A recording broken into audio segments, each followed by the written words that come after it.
Noto Moye Song.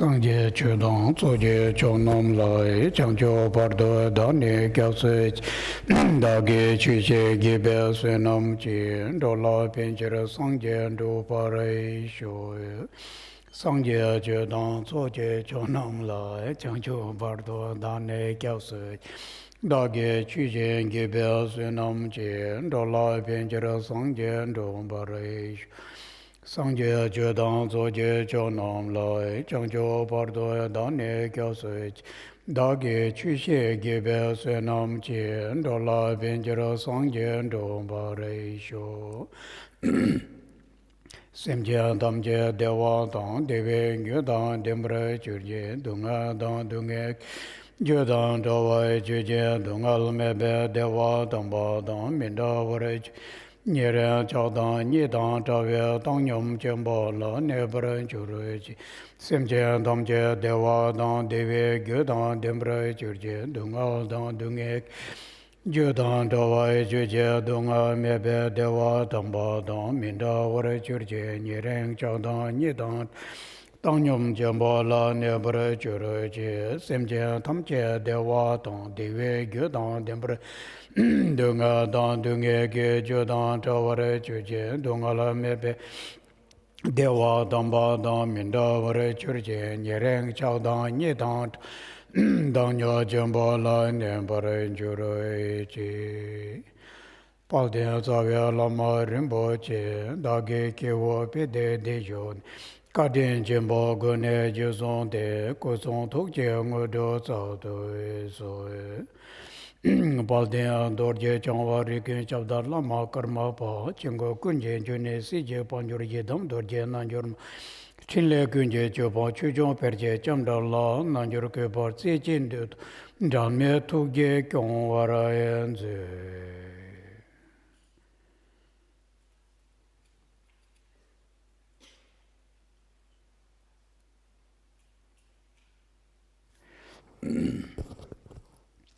Hello everyone, good afternoon. Thank you for being here. And it's always very, very good, very nice to meet again and again because we are always meeting for Dharma.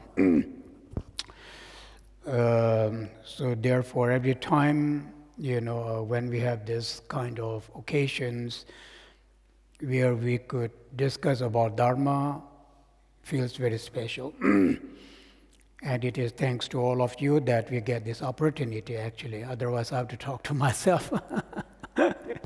I could do that, but it's not so very, doesn't feel very special. So, yes, and at the same time, for everyone actually, I very much believe that it's very important for everyone actually.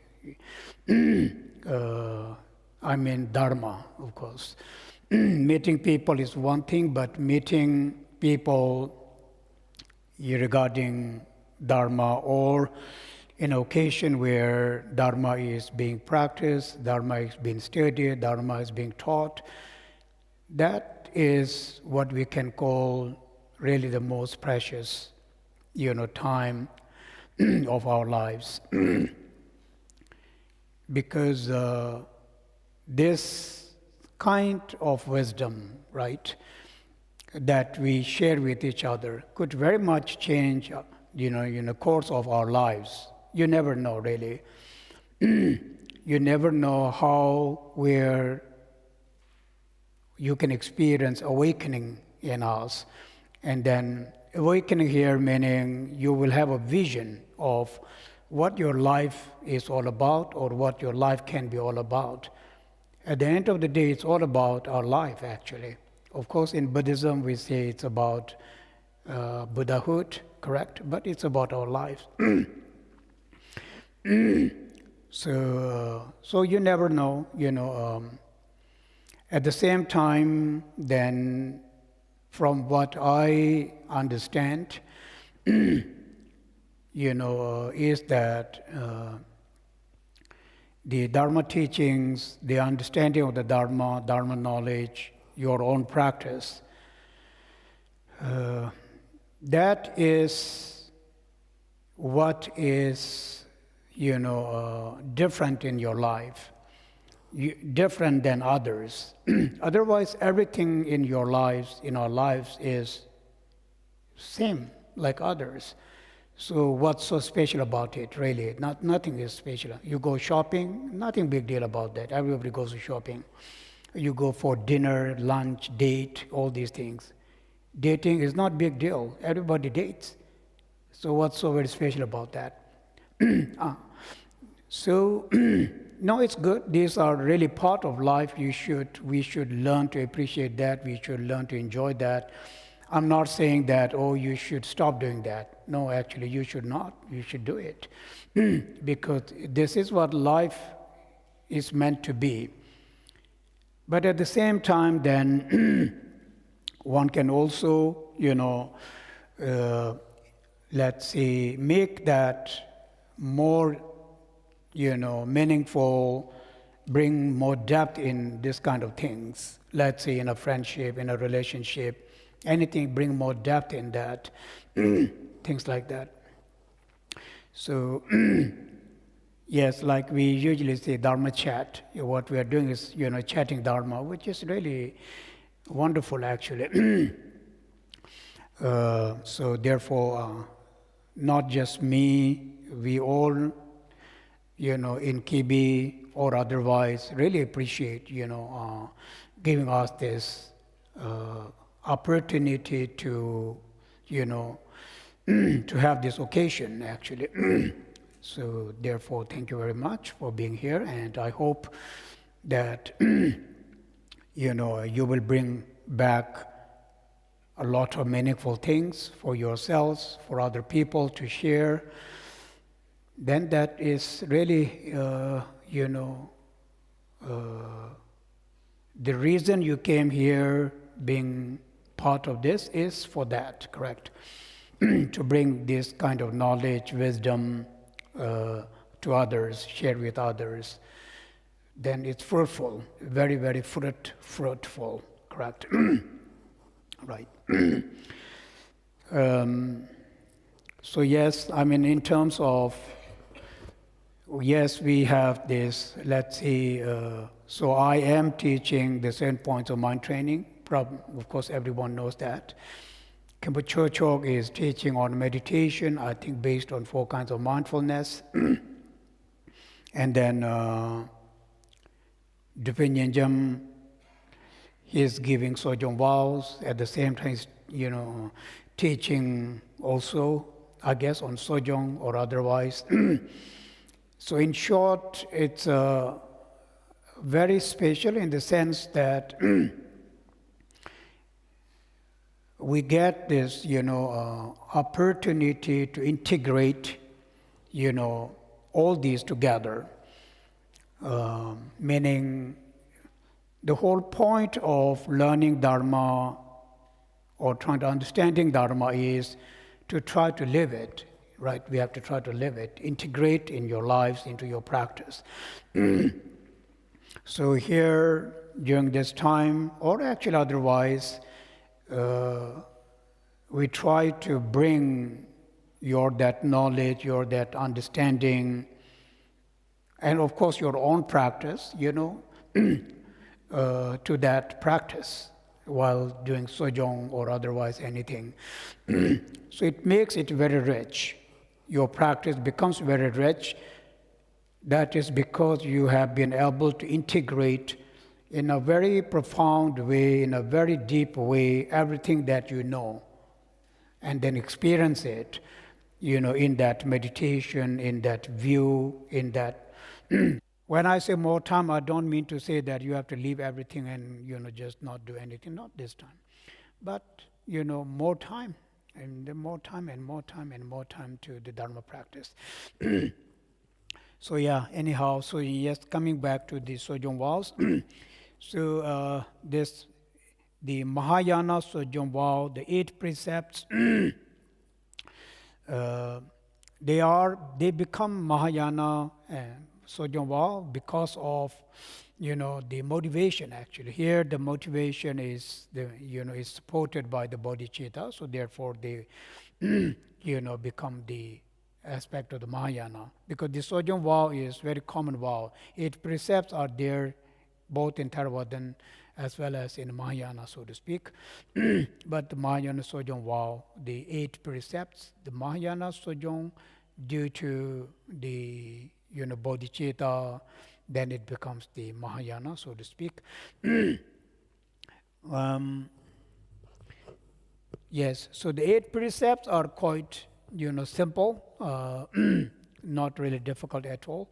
The first 4, we call them the 4 root non-virtuous actions. So these are the 4 non-virtuous actions that we need to avoid during this 24 hours. You do not want to engage in these 4 of them. They're very simple. The very first one is we we take this vow that you are not going to take any life, right?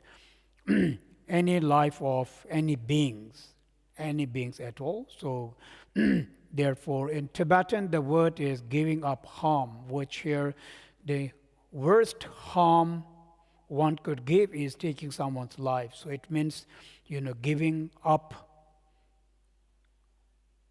of taking life of other beings.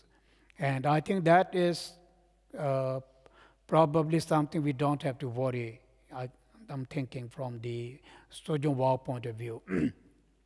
So don't kill any mosquitoes. Others, all good, but accidentally or otherwise, don't kill any mosquitoes. And don't step on any sort of insects. So we need to be very mindful of that. Be very mindful of stepping on, some very little tiny insects. No, really, or unintentionally or intentionally. So otherwise, I think this is something that we don't have to be so very worried about. Then the second vow is stealing. I guess that's also something we don't really have to be worried about here. It means taking without the permission. The definition of stealing is taking without asking, actually. If you take something without asking, it's considered as stealing. In Tibetan called machin par lenpa. That actually means taking without asking. So that comes under that category. So don't do that. So you must, ask for permission, and then, you're allowed to take that thing. So that, I think, is also quite, something that we don't have to be worried about from the Sojong vow. Then the third one is, not engaging in sexual misconduct. That means you cannot have sex. That I think is also, quite okay. Because you won't die if you don't engage in sex for some days or for a few days. So, but probably it's also very good from the mind point of view. Let's say more from the emotional point of view, thought point of view. Action point of view, not killing, not stealing, yes. But from the mental emotion point of view, it's actually quite challenging also, okay? Thought-wise, we could experience anger, for example, so that is a trick. So here we also need to be very mindful of our harmful thoughts. I want to not kill, but you get angry, these things. And also the sexual point of view is also there is mental thing in that point of view, it's more challenging rather than the physical point of view. So therefore, mindfulness and awareness is very one that secures the vows. You can see that. No one that secures the vow, always being mindful of that. It's a very good training, as you can see, because any vow it may be, without the help of mindfulness, we won't be able to keep up the vow. We can keep the vow, we can keep the precepts, only with the help of mindfulness. So we are actually training the mindfulness all these times. Very good from that point. Any vow, not just the Sojo vow. So the also I think it's very good in the sense of from the mind point of view, from the emotion point of view, it's like cleansing. I would like to believe this way, like cleansing of the emotions of attachment, of anger, of ignorance, of jealousy or pride. So it's actually very helpful. These vows are connected with these things. All right, so the third one was, that one do not engage in sexual misconduct, or one do not, yes. And the fourth one is, actually lying. So there are different types of lies. In general, it means lie from the lie point of view, for not lying. The other lying point of view from the Dharma, there's one thing that we call it is deceiving other, for one's own benefit. Probably lying is, by definition, that is what lying is probably. There is a term in Vinaya or in what we call big lie, Khenpo. That is in the way, it's more like claiming, but of course this is something we don't have to worry, but I'm just sharing this thought. Deceiving other people by claiming, you are somebody that you are not actually, so to speak. Like, let's say I'm a Buddha or I'm a Masida, something like that. But here, Zen in general, then it is lying. Again, from the motivation point of view, thought point of view is challenging. Of course, you can think that I'm not going to lie and all these things. From the physical, verbal point of view, you may not say those words, but we need to be more, mindful of our thoughts all the time. Here also, emotion, thought, or any kind. And we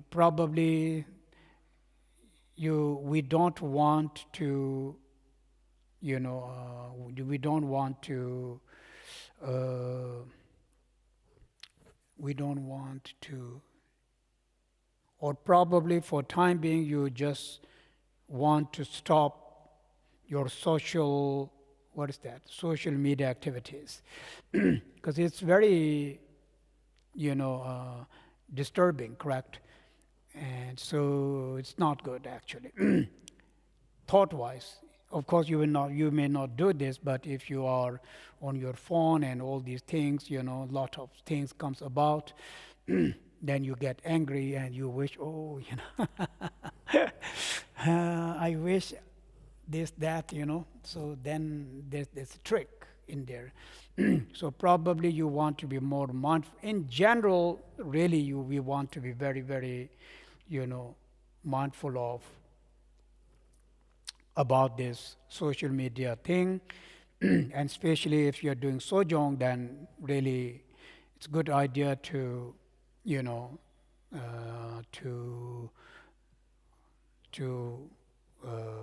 refrain visiting the social media platform or whatever it is.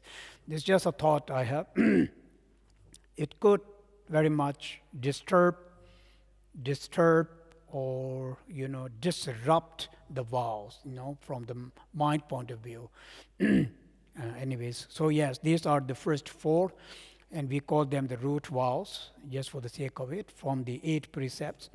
And these 8 precepts are named as, they come under this category called, they are categorized as discipline. We call them, these 4 categories are the discipline, sultim. From the paramita point of view, the second paramita, which is the paramita of the discipline, moral ethic, comes under that category, which means the first 4 precepts, when keep them, then I, in a way, am really very perfectly, practicing the discipline of the first discipline of the paramita, so to speak. This is what it meant. And now the 5th one, correct? The 5th one is let's say, from the standard point of view, I guess back in time there was only one thing that was intoxicating, and that was alcohol. We call chang alcohol, I guess, or wine or alcohol. But nowadays there are so many other things. Anything that is, intoxicating, anything that intoxicating in the sense that cause you lose your senses, actually. This is what it meant, right? Then you lose your mind. Basically, you lose your mind. You lose your senses, and you're not able to at all, differentiate good, between good and bad. So you lose your senses altogether. So this could be any kind of, anything that does that, you don't want that. So any kind of tablets or drinks or anything that's intoxicating, so that is what it meant here. And this actually comes under this category of the mindfulness. And it's called the practice. One that because I guess when we do that, then it very directly, attacks our mindfulness, and we lose it. We lose our mind, correct? So therefore, it's called the practice of the mindfulness, actually. Yes. So that is the 5th one, intoxication. Any kind of alcohol, of course, is understood, and then any other things. It could be smoke, actually, that can help you to lose your senses. So no smoking, no drinking, all of that. Generally speaking, I generally think that if I at all took that vow, I want to do it the best possible way. Why not? Why find an excuse to do that, actually? Then it's better not to do it. Who is forcing you to do it? Nobody's forcing you to do it, but then at the same time, you try to find an excuse to do it. It's like a kid, just don't do it. If you at all did it, why not do it the best possible way? Any job you do, right, it's same. Let's say that's your job today. So do it the best possible way. We are a little bit childish from that point of view. Or maybe there's a loophole in this. You try to find a loophole in the vows. That's very childish. You should never do that. I learned that many times, with a lot of mistakes. Of course, thousands of mistakes. I learned that. So many a times I find myself so stupid, really, and I scold myself. I'm like, why? Why I'm doing this at all then, So if I did it, I want to do it the best possible way. So therefore, okay, so I cannot do this, but can I do this? I cannot drink this, but probably I can drink this. Just don't, anyways. And so I'm just saying that in life, if you need to be your best, then why in Dharma you don't need to be your best? Actually, it is in Dharma where you really need to be your best. But we think, Dharma is not so important. I don't have to be my best. I can be just like, it's like killing the time. Not a very good thing, actually. If you do Dharma just to kill time, just to pass the time, it's not a very good thing at all, you know. Why at all do it, actually? So those are big mistakes, really big mistakes. So yes, anyways, so coming back here, always, you know, if you go to a practice, to teaching, you want to be at your best, you know, discipline. You want to be at your best, you know, mind, really. Then yes, then that's what it is for. So anyhow, here too. So that's the fifth precept, you know, not taking anything that is intoxicating.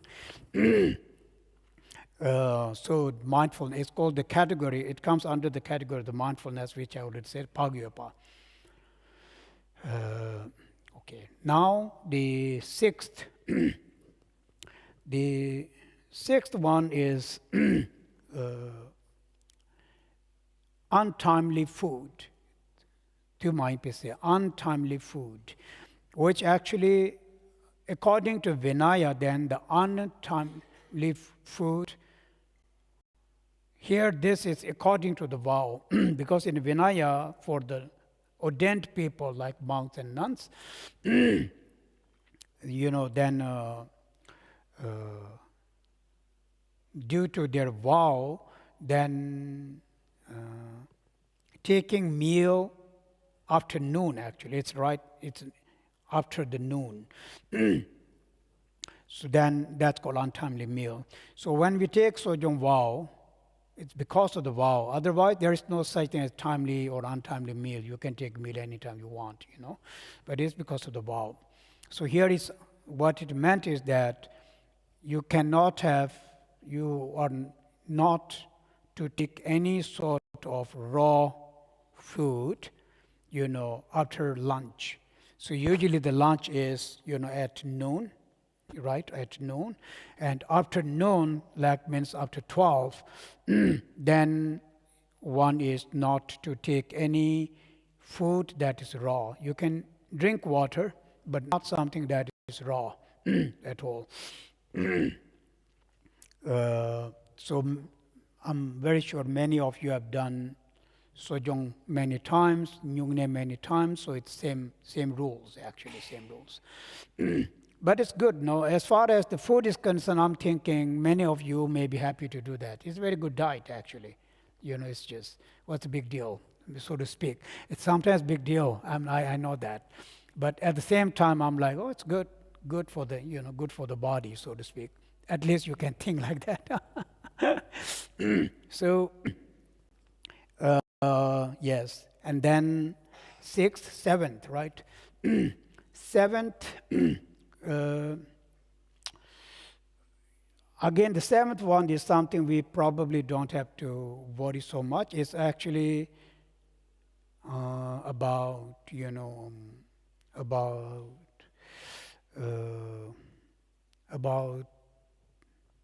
the usually, I guess it's about the bed you sleep on.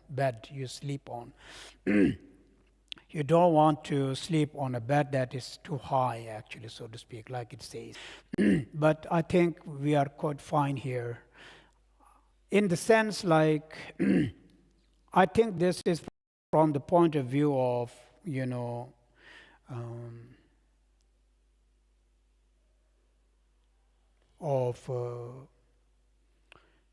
again, here is this an antidote or mind training kind of thing. It's actually more like training our own, let's say, pride, actually, so to speak. So this is one from that point of view. So I think this is quite easy. You can just sleep pretty much on, you know, on a bed that's not too high. Usually it's this high. I don't know how high it is, but we call tukang. So anything higher than that is, you know, not allowed. So I think that's one of the precepts that is very simple. Especially in Kibi, we don't have, you know, the beds are very low, actually. So I guess for some of you, bunk bed is the bed size of the bunk. So if under you there's another one and there's another one, so it's actually that side, bunk beds. It's again allowed actually. The bunk beds consider the part of that is the height. So then, yes, and then the other things, the seventh, right, the eighth. In eighth, actually, there are few of them. For example, like one is not to wear any perfumes, and one is not to wear any kind of, ornaments, meaning jewel or jewelries. You're not anything that is, let's say, precious, that represents any sort of, jewelry or ornament, then one is not to wear that. That is more from the simplicity point of view, actually. Simplicity. If I remember correctly, I think back in time, there was a time when people went to retreat, not because of Sojong Vow, but I think this is more based on renunciation. We call it Ngenjung. So what they do is that, like, they wear the most simple clothes. Let's say important people, royal family, because during Buddha's time, they were all connected with a lot of royal family. So they will not wear any of their royal clothes, silk clothes. So they wear this most simple cloth, and of course they don't come with all these other jewelries and anything, the most simple. It's actually a respect. At the same time, it is to show the renunciate mind, is how I understood in Vinaya. It's very weak in me, but the decency, the simplicity, representing the simple mind, the decent mind, is from that point of view. It is helpful in that. It doesn't mean people are wearing, when you wear jewel, it doesn't mean that. It's actually more from the point of view of decency, right? So you want to be very decent. Another thing I remember, if it is correct, then it's the two things. One, you protect your own mind. The other is called the protecting of the mind of other people. So here it is more actually protecting of the mind of the other people, so that they don't experience any negativity in their mind because of me. So then I really protect their mind. Many a time Dharma is actually that way. We do this to protect other people. Like I am mindful, is very good. I protect myself, but at the same time, I also do that, and then I also protect the mind of other people. How? When I am mindful, when I am decent, when I'm kind, then I give no reason for other people to be aggressive. I don't give any reason for them, to have any conflicting thoughts. So this is what it meant by protecting others as well. Anyhow, so this is the part where it says, that one is not to wear anything that is, that any kind of jewelry or this is from the point of view of renunciation and also from the point of decency. Then other thing, for example, like there is a part to that which is singing and dancing. That again you can see is protecting oneself, yes, also protecting others, actually, other people's mind too. Like give an example of monks and nuns, how it will look in the eyes of the other people if you see a monk in a discotheque, wearing all these robes and drinking alcohol and dancing. It's very, it's not nice. It's beyond not nice. So it's something like that. So it's called protecting, other people also. Of course, I will accumulate whatever I accumulate, but I don't want to be the reason for other person to accumulate bad karma because of my actions. So it's from that point of view here too. Like for example, let's say now you take Sojong Vow, and people know that you have Sojong vow. Or now let's say someone see you, drinking and dancing, and they will say, oh, what is he or she doing, They're supposed to be not doing this. So it will disturb the other person's mind, and then unnecessarily we create bad karma in them, so to speak. So I don't just lose my vow, but I as well also then, become the reason for generating this bad thought, so to speak, in them too. So it's protecting both actually, so to speak, not singing, not dancing. Those are the, yeah, so it's a very, the more and more so those are the 8, right, or 8 precepts. The more you think about these vows, at a glance, it may look, especially last 4 of them, may not look that important. But actually, if you really think more and more, they are actually very important. Because that teach us the meaning of decency in life, what it meant by being decent. Also, it also teach us about, what it meant by happiness or joy or satisfactory, for example, things like this.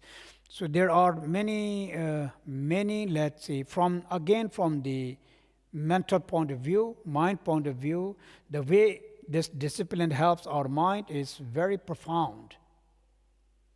On the outlook, it's not that,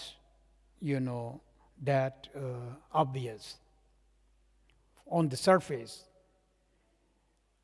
But with the mind, it is. Because we are controlling our mind. In all these 8 precepts, what exactly we were doing was we were controlling our mind, correct? I am controlling my mind from killing, stealing, from sexual misconduct, from lying, from drinking, from all these other things. I am controlling my mind. I am managing my mind. So how I'm doing that? I'm doing this with mindfulness and awareness. So all along in this vows, when you practice this vow, then you can see that how, the mind training is taking place. From the evening, like this evening, so tomorrow morning you guys are going to take the Sojong vow. From this evening, it starts from the very evening actually. Because before you go to sleep, you prepare your mind, you have this, motivation, and then you have, let's say you sort of look forward to that, like, okay, I have this opportunity.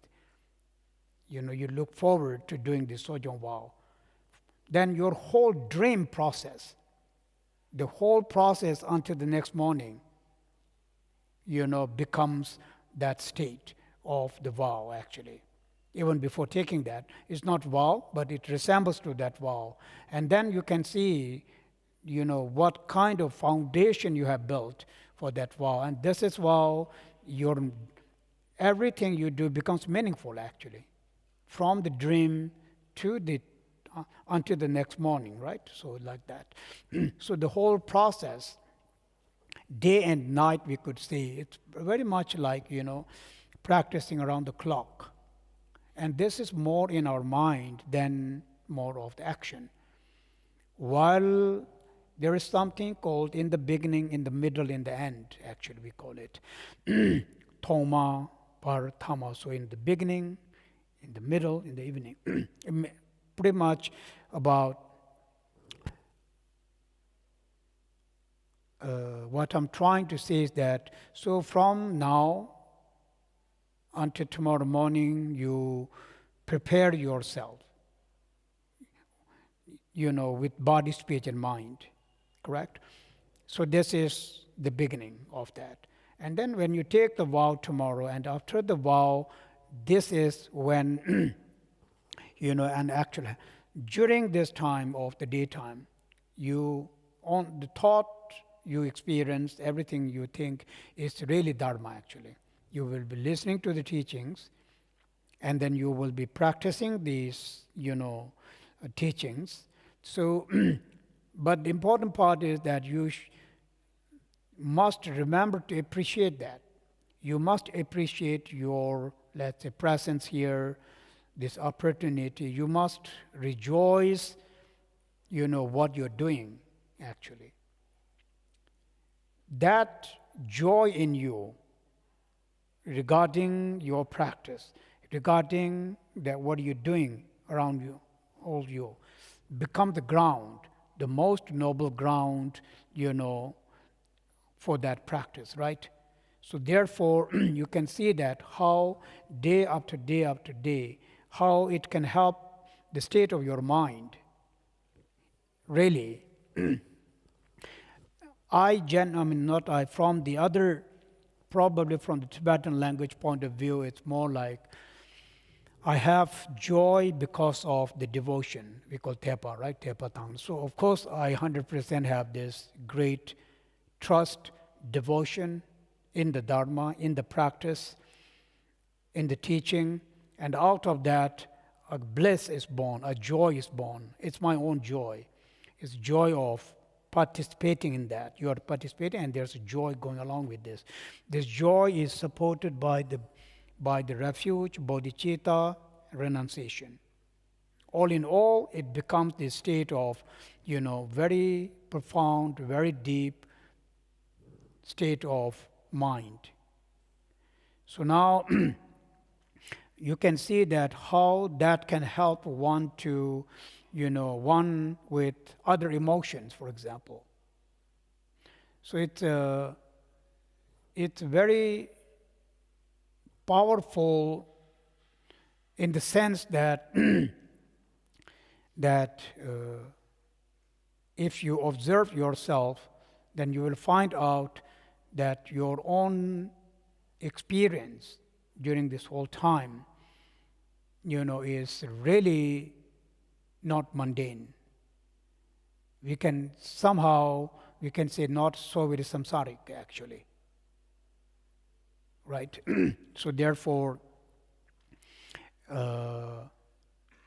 becomes very, the whole experience, it's about that experience, of course, and this experience really is the most important thing, actually, we can gain from here.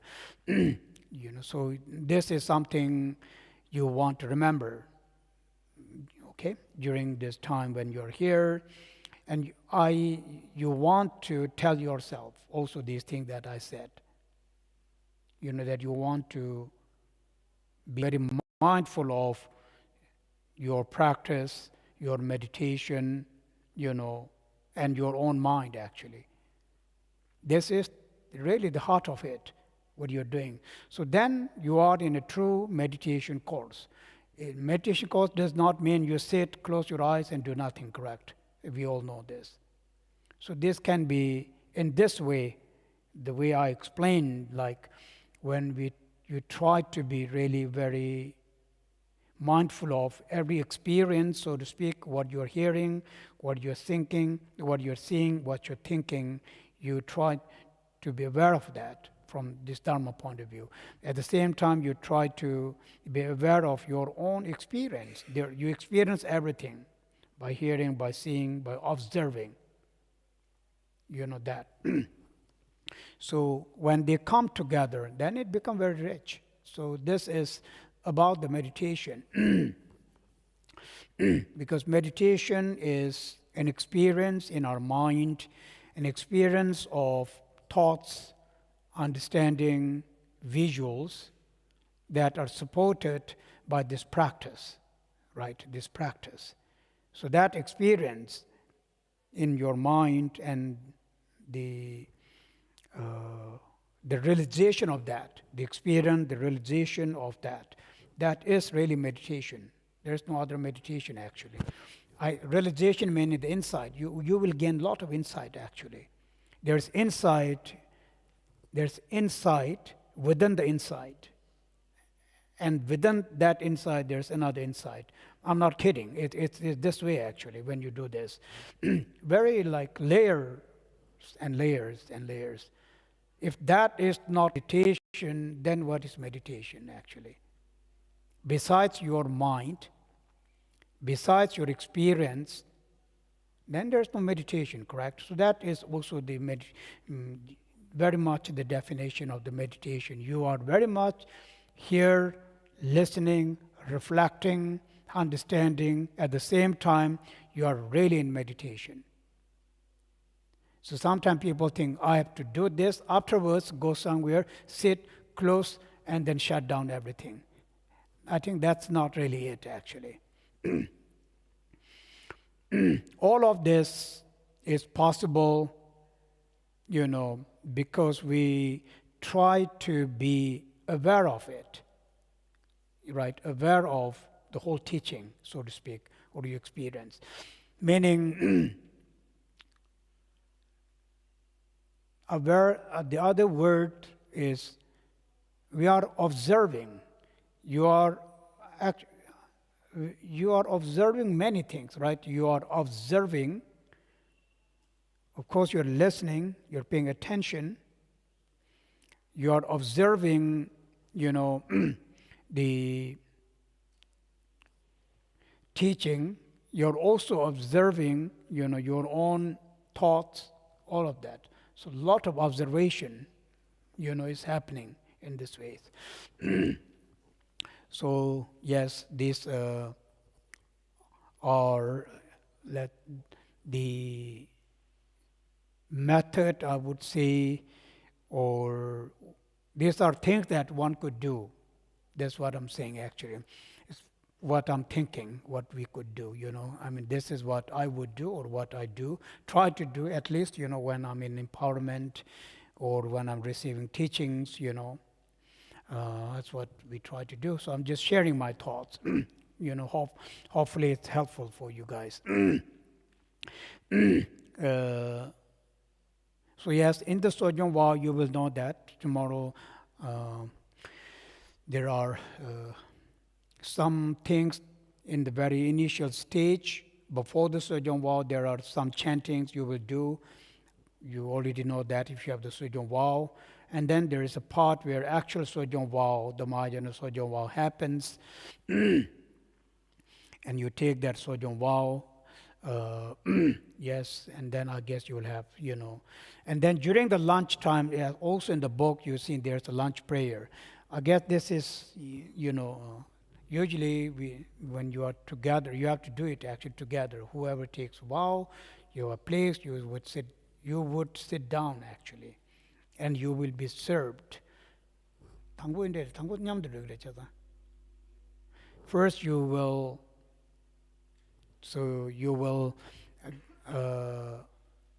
individually go and get your meal, and then once when you sit down, those of you who take vow, you sit, actually usually you try to sit on the same long table or something like this, and then once when you sit down, you're not supposed to stand up.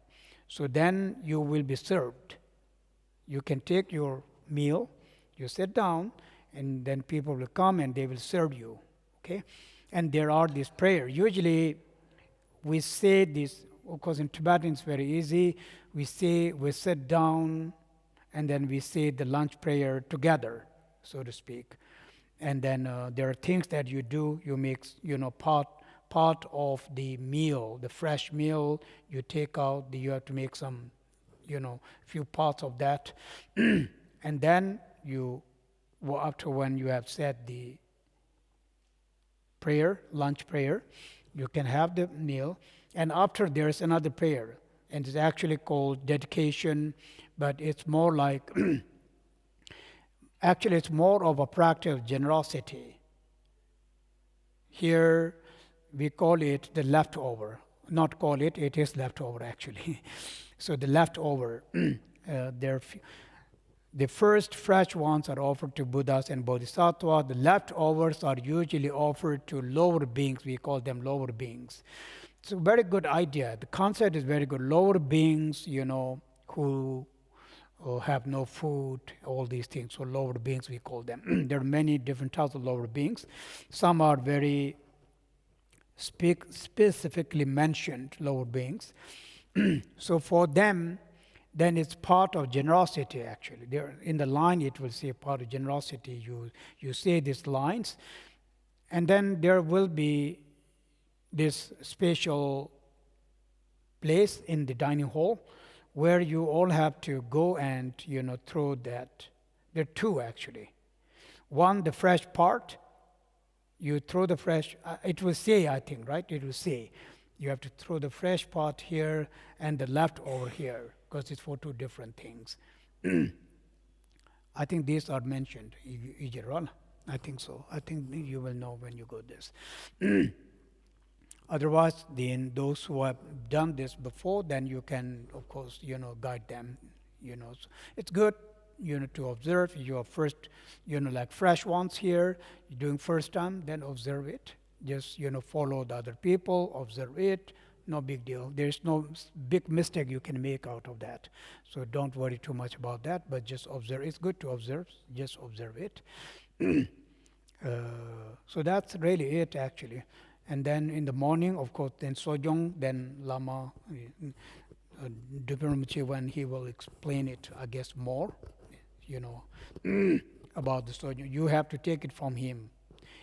That's okay. I mean, he will explain everything, So that's pretty much about this, brief about this 8 precepts of the Sojong vows. I'm thinking if I forgot something, but that's really in brief, that's pretty much it. All right, I will take some questions if you like. You can just stand up and ask. Please ask. No, yeah, so that others can hear. Oh, there's a mic here. It's actually that mic. Okay.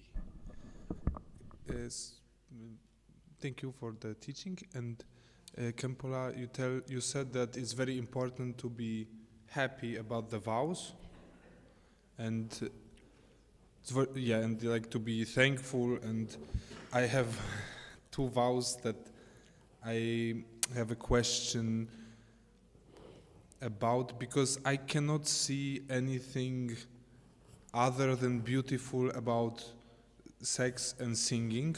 Okay. It's just very nice and beautiful, and it's a thing you can share with others, and it always brings more joy. So I just want to settle in my mind how to be happy about not doing something that only brings happiness. Okay. I don't understand your question, actually. So what is the question? The question is how to be grateful that I cannot do things that bring happiness.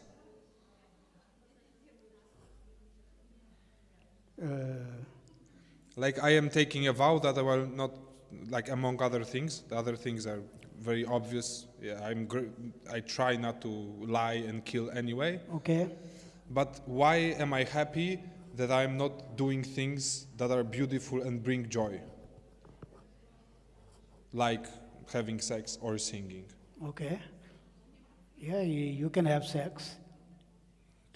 Who says you cannot have sex? You just don't take the vow, no? So why take vow if you want to have sex? It's up to you, right? Yeah. It's entirely up to you. So it's even like taking 7. Yeah, then if you take the vow, then you stick to the vow. But if you don't want, then you don't want it. It's up to you. You have to make the decision, right? Actually. Yeah, I mean the decision is obvious. I want to, because it's interesting opportunity and I want to do this. Okay. But you also said it's important to be happy about this. And yes. On a surface level, I can tell myself I am very happy to do this, but there's this small feeling, Okay. Okay. Yeah, actually, my answer is same. I think I understand you. If you're happy about the vow, then you are happy about the vow, correct? Yeah. So that there is no problem then. Okay.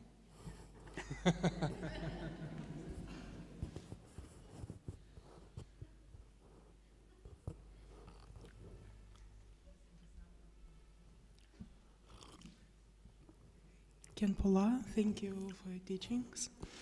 I have a question about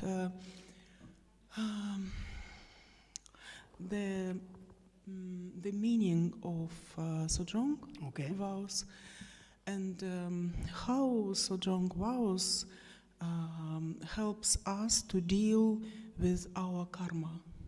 Okay. Right. So,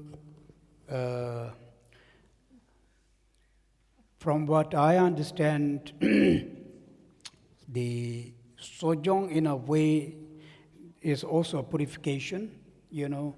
There are two kinds of Sojong actually. For example, one Sojong that we do, that Sojong is restoration of the vows, meaning when you take vow, the possibility exists that your vow can be damaged, your vow can be stained, you know. So when you do Sojong, like monks and nuns, we do Sojong, you know, during the new moon and full moon.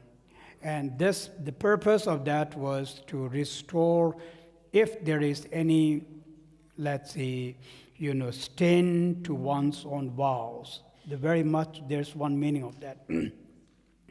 It's not necessary that your vow may be stained. Okay. But in case if there is any stain, then it restores that. So in the Sojong, when we do Sojong vow, before the Sojong take Sojong vow, we actually do the purification. Many a times we see, you know, there is this chanting of the 35 Buddhas. In our book, we do the chanting of the 35 Buddhas. So the Sojong vow, you know, here is also a way of, let's say, restoring the karma. Since you don't have a vow, so here it's a restoring of the karma. If there's if the karmas are diluted, you know, so then it's the restoring of that. Meaning cleansing. Restoring here is more like cleansing of that. So that is the part of the Sojong. At the same time, then it does really, you know, let's say, regenerate or reinforce the karma, the Sojong. So Sojong has that power too, actually, so to speak, of cleansing the, you know, karma, and then reinforcing the, you know, the weak karmas. So this is also another meaning of the Sojong. Especially in the vows of the monks and nuns, yes, that actually is a Sojong, so to say. So yeah, that's true. There is that part too.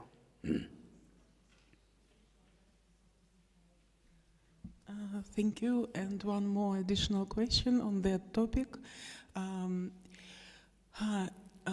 I've heard that Sojong vows helps to maybe to clean some negative karma and to allow oneself to avoid some negative situations in the future. Is it right or not? Mm-hmm. Okay. Thank you. Yeah, it's actually, I think it's very similar to what I already said. So in general, it's not actually only Sojong. Sojong's vows are very powerful, but in general, then any Dharma practice. Dharma is antidote, like I said, it's antidote, you know, for emotions, it's antidote for accumulation negative karma, any Dharma practice. So of course Sojong is included in that.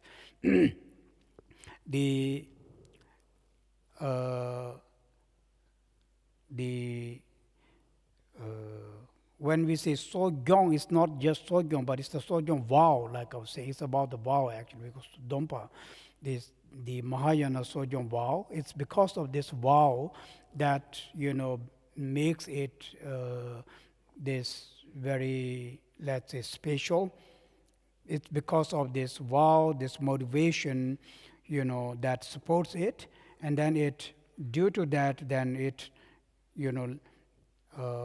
it has this ability to cleanse also, or do the purification of the, let's say, karma. Karma, weak karmas, some weak karmas, some very light karmas, not like, very strong karmas cannot be, but karma that are weak in nature, usually they are the one very easily removed. It's like any sickness that are very weak, it's very easily destroyed. So also in the Sojong, when we take Sojong vows, all these karmic imprints that are very weak in nature, negative karmas, very weak in nature, are easily removed. It's actually the same with Dorje Sempa practice too. When you do Vajrasattva practice, the first negative karma that are removed are the weak ones. The most weak ones are easily removed. So yeah, of course, Sojong vow can do that too.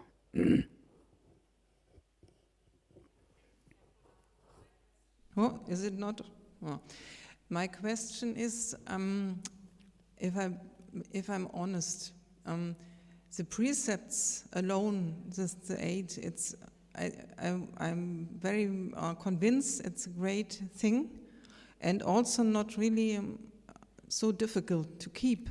For me, the main problem is always the sleep, because it's so early in the morning, and I did it several times, the Sojong was, but each time for the rest of the day I was completely down. I mean, my mind was really not working in the way I wanted it to work. And then I'm not so sure what is the better thing to do or not to do. Okay, that's not a very big problem. No, because the vow still has, it still has the same benefit, whether you are sleeping or not. Benefit-wise, it doesn't matter, actually, it doesn't matter. But sleeping-wise, it's, it's not, okay, anyway, so sleeping-wise, probably in the break, you can take a nap, right? So there are breaks, between the break, it's good to go and take a nap. That. I'm not living here. Okay, so in between you find a place, in Kibi, or, in a friend where you can take a nap, or if you go back, probably you can take, a break of 1 hour, something like that, So it's something you can decide, really. Of course, based on your own, on your own health, your own, let's say, body, how exhausted you are. So I guess it's a good idea to, to have some rest, of course. Yeah, it's not, of course, you don't want to stress yourself too much. It's true. Yeah, so yes, it's good to, to have some rest. Sure.